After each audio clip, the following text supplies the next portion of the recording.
World leaders descend on London for a major summit on the fight against Islamic State. With the deadline looming, Japan says it's willing to negotiate for the release of 2 hostages held by the Islamic State. An invitation for Israeli Prime Minister Netanyahu to address the U.S. Congress sparks the latest controversy between Jerusalem and Washington. And amid fresh fighting in eastern Ukraine, some progress is reported on ceasefire talks.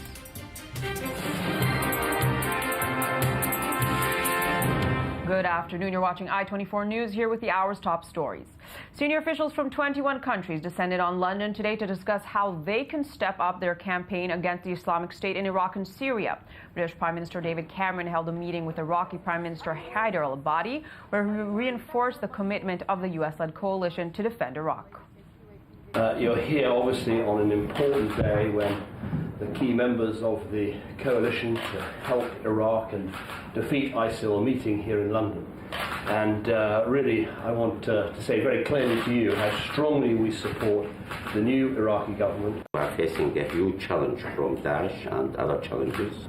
I think we need much more than this. Iraq is facing a real crisis, fiscal crisis, and other crises are facing Daesh. We are having a war.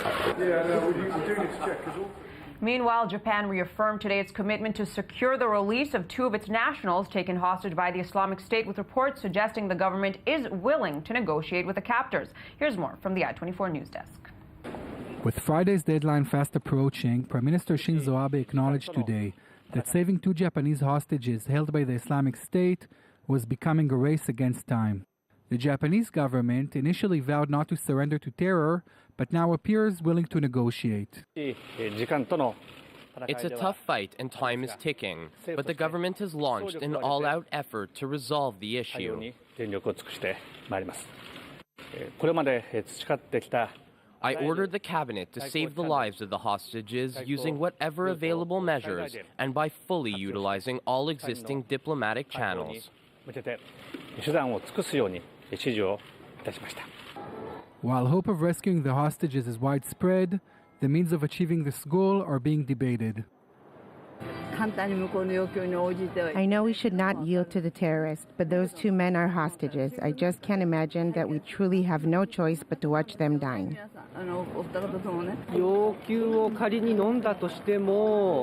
Even if we accept the ransom demand, it doesn't guarantee the safe return of the hostages. It's horrible to say, but Japan seems to have no other choice but to say that we don't give in to the terrorists.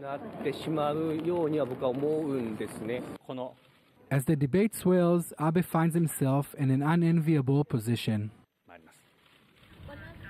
And in the latest development in the U.S.-Israel relationship, yesterday the new Republican Congress extended a formal invitation to Israeli Prime Minister Benjamin Netanyahu to address a joint session on February 11th over the Iranian nuclear situation. The White House reacted coldly to the prospect, with an administration spokesman initially saying that protocol had been breached with the invitation. After tensions surfaced, Secretary of State John Kerry attempted to defuse the situation. With respect to the Prime Minister and his visit here, look, we welcome the Prime Minister of Israel to come and speak in America anytime. And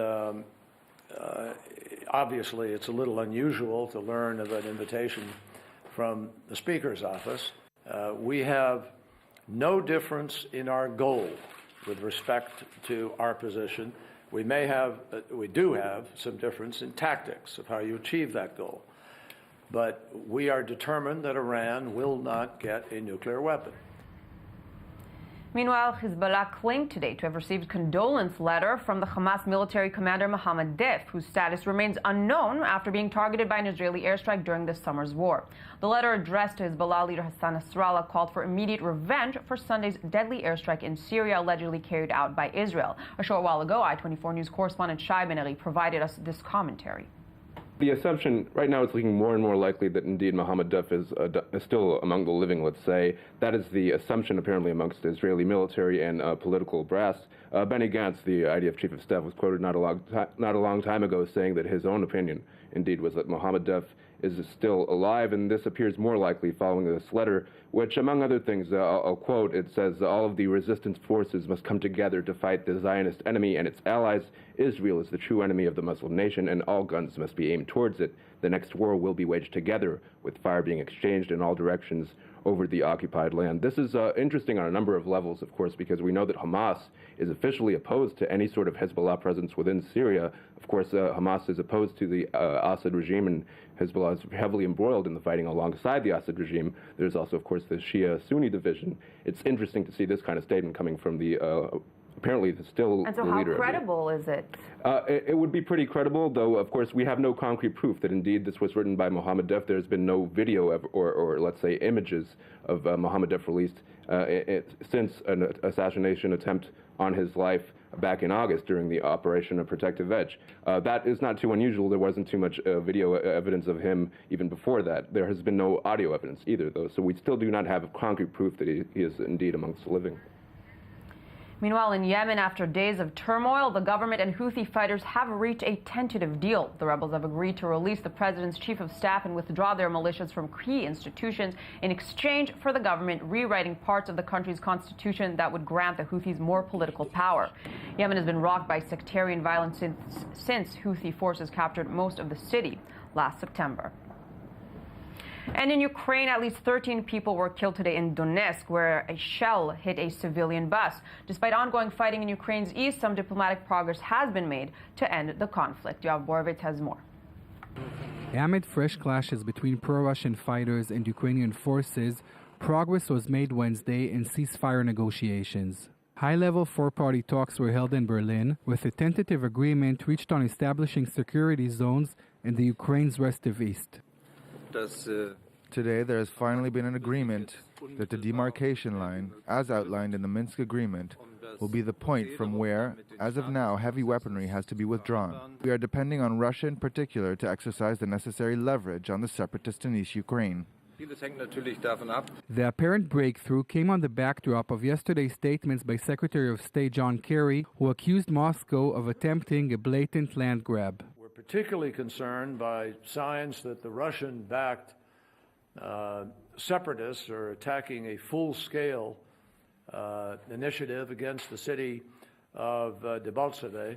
Ukrainian President Petro Poroshenko echoed Kerry's assertion, saying Russia was sending 9,000 troops to reinforce separatist rebels. It seems that ongoing negotiations have yet to impact the situation on the ground.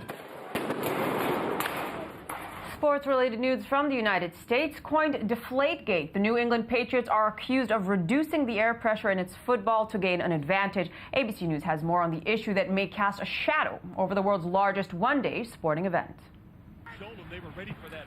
So-called Deflategate heating up. NFL sources telling ESPN that in Sunday's game that has the New England Patriots Super Bowl bound, 11 of the team's 12 game balls were underinflated by 2 pounds per square inch.